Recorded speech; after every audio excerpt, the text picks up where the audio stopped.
Depuis ce matin, c'est Virginie Etel, la quarantaine, toute de noir vêtue, qui est à la barre et qui est revenue sur les viols et les agressions sexuelles qu'elle dit avoir subies en 2009-2010. Et dès son embauche en fait à la mairie de Draveil, alors qu'elle est employée comme hôtesse d'accueil, elle raconte que Georges Tron à plusieurs reprises lui a massé, lui a tripoté les pieds. Cela se passait dans la voiture du maire ou encore dans des restaurants. Virginie Etel explique: j'essayais de changer de position, de lui faire comprendre que je ne voulais pas, que je n'étais pas réceptive, mais il n'a pas compris. Et puis en fin de matinée, effectivement, elle est revenue sur le viol qu'elle dit avoir subi en novembre 2009 en marge d'un déjeuner. Georges Tron et son adjointe en culture l'isolent dans une petite pièce et là, elle raconte avoir été violée par les deux personnes. Elle dit qu'elle était paralysée, que son corps ne réagissait plus, que quand on lui faisait fermer les yeux, elle les rouvrait. Georges Tron lui faisait à nouveau fermer les yeux.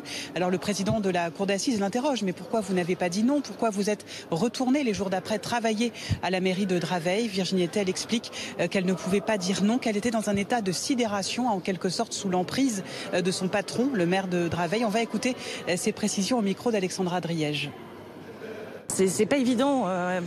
Et comment faire comprendre à quelqu'un qui n'a pas vécu effectivement cette sidération, le fait de ne pas pouvoir bouger, Mais moi, je l'étais la première avec mes croyances, de me dire une femme, elle est battue, elle s'en va. Mais en fait, on se rend compte que ça n'a rien à voir en fait quand ça nous arrive à nous.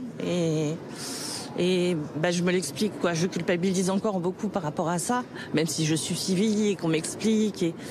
Mais oui, cette journée, en tout cas, elle n'est pas finie pour moi, mais elle est importante. C'était le plus dur là ce matin. En début d'après-midi, Virginie Etel a raconté un autre épisode qui date de janvier 2010. Là encore, un viol qu'elle dit avoir subi de la part de Georges Tron et de Brigitte Gruel. Elle sera ensuite interrogée par la défense qui ne va pas manquer de tenter de décrédibiliser son témoignage et de pointer du doigt ses incohérences. Une défense très électrique depuis le début de ce procès mardi. Ce sera ensuite logiquement au tour de l'autre plaignante de prendre la parole, Eva Loubrieux, qui elle aussi accuse Georges Tron et son ancienne adjointe de viol et d'agression sexuelle.